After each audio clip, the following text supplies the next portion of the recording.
Hello friends, this is Andivan here. Welcome back to my YouTube channel. In the previous video, we have learned all about error handling in Python with examples of syntax errors, runtime errors, logic errors, and how to handle those using different combinations of try, except, finally blocks, and also about raising custom exceptions. Today, we will dive deep into one of the Python's most powerful features, object-oriented programming.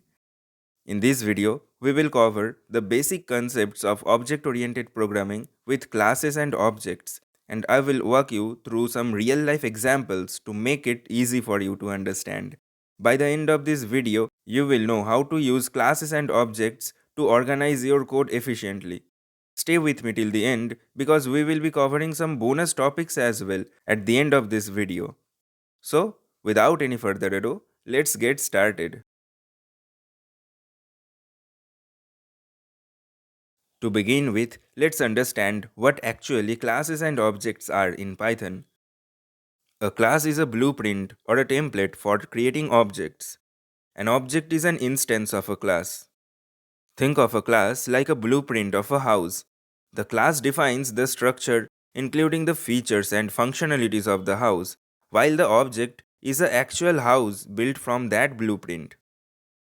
So in Python, class defines the properties and behaviors of objects, like fields and methods. Object is an instance of a class. It is created based on the structure defined by the class. Let's define a simple class and create an object from it. So, to define a class, we have to use the class keyword followed by the class name. Class car colon. Then we have to define an init method which will take the following arguments. And the body will look something like this. Here, the class car has an init method, specially known as constructor method, which initializes the attributes or fields which are make, model, and year. At the time of object creation, the init method will be automatically called and it will initialize the attributes with the passed values. Let's define another method, def displayInfo. The displayInfo method will display and print those attribute values. Now, as we have constructed our class, let's create an object from it. Car1 equals car, and inside bracket, let's pass Toyota, then Corolla, then 2020. And then in the next line, car1 dot displayInfo. Here we have created an object car1 of type car with specific values and then called its displayInfo method. Now here we can call car1 an object or instance or object reference as well. Because if we think carefully, the object is created in the memory. Car1 is just a reference to that object. So we can use the term alternatively. And then we are calling the displayInfo method using the object created. Now let's run it. And you can see it is printing the car info. So let's quickly understand what just happened here. So when we created the car object, calling the class car, the init constructor is called automatically and the values were passed as an argument to the constructor, and then the passed values got assigned in the class attributes such as make, model, year. And when we called the displayInfo method, it prints those attribute values. I know it may seem a little bit confusing, but trust me, it will be clear as we explore more. Now the most important part here is the self keyword. The self keyword refers to the current instance of the class. So every time we will create an object from the class, the self will refer to those individual objects and their properties. So using it, we can access the attributes and methods of that particular object which we are referring to. In other words, when you create an object from a class, self helps the object to keep track of its own data and behaviors. Think of self as the object is referring to itself. To understand self keyword, let's declare another object here.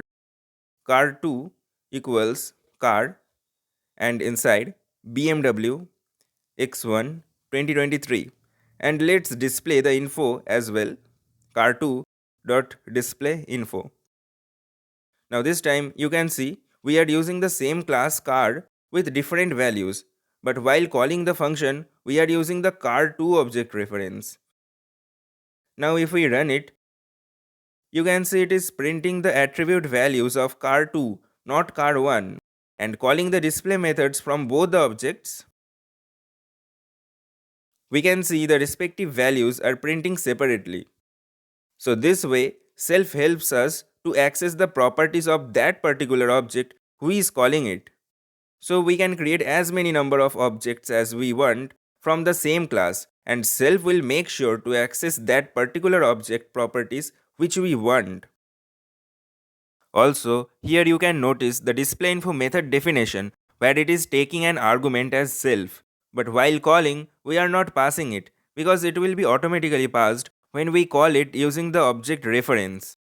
Now let's break down the two main components of a class, that is attributes.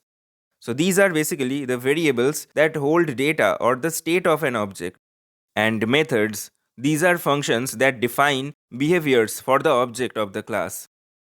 Let's see another example. Let's create a dog class as follows: class dog, then def init, which is taking name, breed, and age as argument, and then let's initialize the values.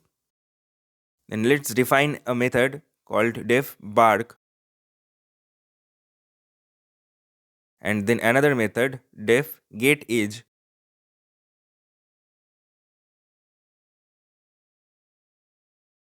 Let's create an object now. Dog1 equals dog, and we are passing the values as buddy, comma, golden retriever, comma, 3. And now let's access the attributes and methods using the object reference. Print, then we are formatting it. Dog1.name is dog1.getAge years old. Then dog1.bark. Here the dog class has attributes like name, breed, and age, and methods like bark and getAge to define its behavior.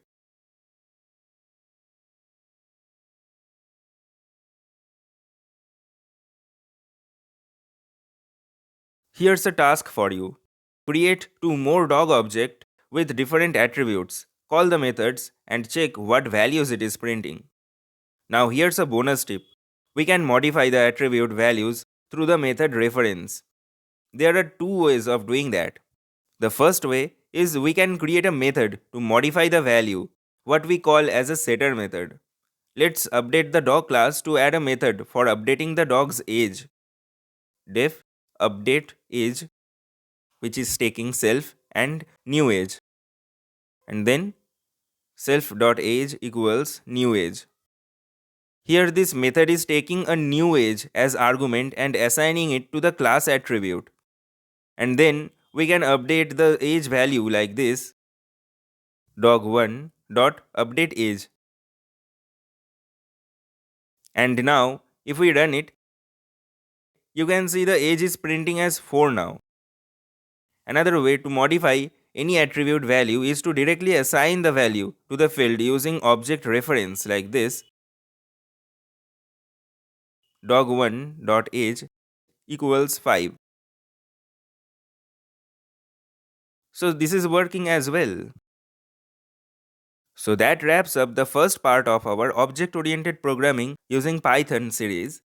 We have covered what classes and objects are, how to define a class, attributes, and methods, using the init constructor method, the importance of self keyword, creating objects and accessing attributes, modifying object attributes as a bonus point. In the next video, we will dive deeper and learn about the four main pillars of object-oriented programming and how we can implement them in Python, so stay tuned for that. So that covers all about classes and objects in Python, but if you missed any of the points out, make sure to rewatch it and it will definitely be clear.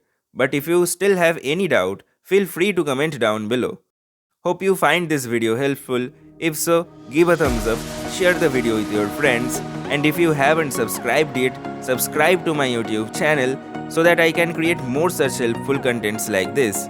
Hope to see you in my next videos. Till then, goodbye.